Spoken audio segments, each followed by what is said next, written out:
Yo, what's up guys? I have another vlog for you guys. I'm gonna be bagging yet another car.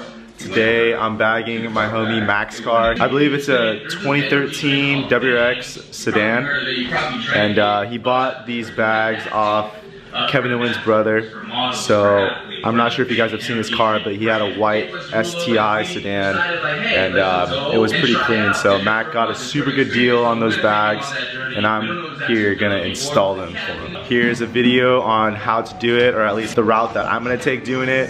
I hope this helps you guys out. I'm gonna try and not make it super similar to my other videos, but just kind of show the important things like where I run the lines, how I do it, where I connect the ignition wire, and yada yada yada, and where I mount the tank, management, and compressor, because usually those are typically the most difficult parts. So hope that helps you out. I'll also throw in a quick you know, how to install the struts as well, so stay tuned. Hope you guys enjoy this video and I hope it helps you guys out. Looking fresh. He's running my previous set of Meisters and they look super good on his car. This rain is kind of giving me like this really slow vibe, but it's okay. We'll get some work done today. Most likely gonna finish it up tomorrow, but I'll go ahead and work on the trunk and get the management valve block and the compressor mounted and show you guys how I do it. Alright guys, so take note when you are buying a used airbag setup from another car, keep in mind that their layout might not be compatible with how you might need to lay out your setup on your car. For example, this kit came with the compressors and the water trap mounted right onto the tank. Right here, these two compressors are directly mounted on it. Probably going to remove it. Mac wants to mount the tank as far inside and on top of the trunk. So in order for me to do that, I'm going to have to run an airline fitting on the tank and to the compressor and mount the compressors down here and the management block down here. So that looks like it's going to be the most efficient way to run Mac's setup. Also, it'll just look a lot better, and it's also very space efficient having the tank mounted to the trunk so that you can still kind of like put whatever you need on the trunk and, you know, it still be a trunk. Because a lot of the times you see air setups or, you know, setups kind of consuming a lot of space, whereas what I do when I try to install these airbags is just be as space efficient as possible. I got the trunk pretty dialed in. Let me go ahead and show you guys how it looks.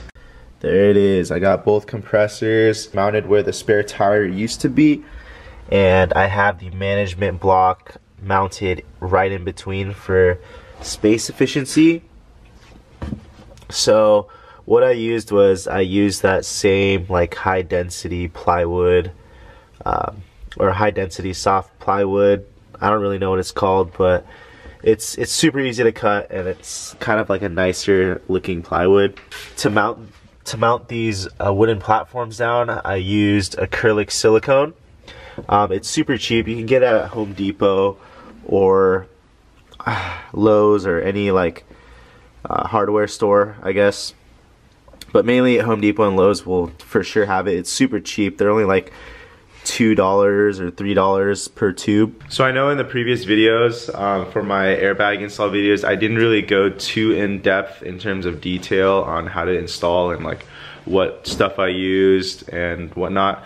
So in this video I kind of want to go a little more in depth to help you guys with your install, as well as just to kind of give you an idea of how I did it and how I'm able to do it so quickly. And then once you get these wooden platforms mounted, I just basically screwed the compressors down. You can use any wood screw really. The compressors have these little rubber things on their mounting piece so that when it vibrates it doesn't create so much sound. So all there's left to do now after mounting these compressors in the manifold is to run the main harness for the management. So usually what's next after mounting these three pieces is mounting the tank. Mac wants to mount the tank up here, and I don't have all the hardware to mount the tank right now, so I'm just gonna skip to the harness and mount the tank tomorrow. What's up, Mac? What's up, guys? Are you ready to air out on everybody? I'm ready. You ready? Dude, I think it's gonna look pretty sick with the current fitment you have. Like, I can already see it. Like, it's probably gonna be lip to fender perfectly, actually, all around too. That's what I want.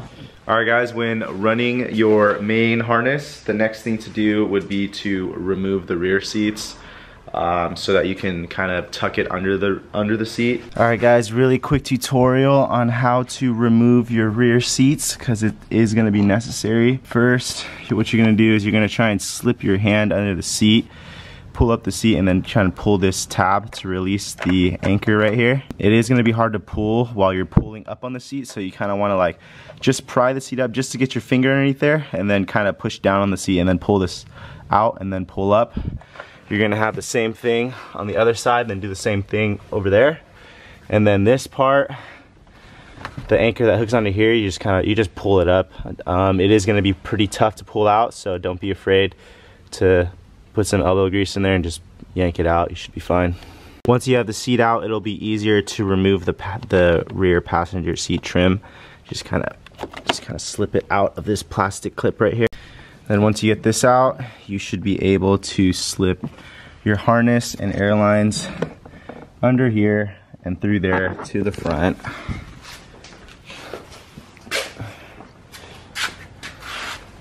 Over to here, and you kind of slip it through over here. All right, guys, in case you guys are wondering, I am installing an Airlift V2 air management system on this WRX. So this is how an Airlift V2 harness looks like. It's very similar to the 3P and 3H model, but just like a different plug. Alright, guys, it was a fucking bitch, but it's been done. The harness has been tucked through the back and up front through here. Slipped it through underneath there. We're all good. The controller harness has to slip in the same spot. And the secondary harness for the second compressor has to also slip through there. I really hope there's enough room, especially for the two airlines as well, but we'll make it work. It's a little better to run it all in one place so you kind of know where it's at and it's easy to access. So, let's get it. All right, guys.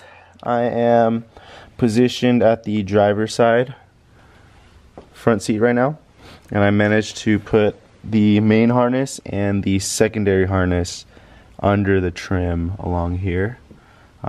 It is a little bit snug, but it runs all the way through just fine and it closes just fine. And here the trim closes just fine and it gives you just enough room for the airlines.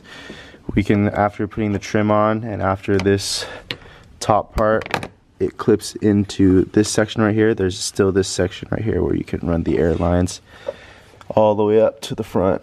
So works out. We're getting work done. Yep. We're getting work done. It helps to have like an extra homie there to kind of feed you the harness as you're pulling it through, because this center pillar, or this pillar right here, is a bitch to pull out. I don't know if you guys see it, but this right here, this center pillar, like doesn't want to move, so like you can only barely push it out. And yeah, you're gonna need like a homie on the other side to feed it through, but once you got it through, you're good to go. Alright guys, that's part one of the install. I got the compressors and the management block mounted and all the harnesses run. So all there's left to do is tomorrow I have to go pick up the fittings for the tank, mount the tank, and run the airlines as well as install the struts. So stay tuned for that one. That video is going to be up the following day. After running the harnesses on Mac's car, I remember how much of a bitch it is to bag a Subaru. The trim is annoying to deal with. There is limited space, and damn, I don't miss it. All the cars I bagged after mine were much easier, and this car was a brief reminder of how much of a bitch it is to install. So fuck. It was also your first one, so yeah, you learned, so. I know, right? But thank you guys so much for watching. Don't forget to like, comment, and subscribe. I'll catch you guys tomorrow. Later.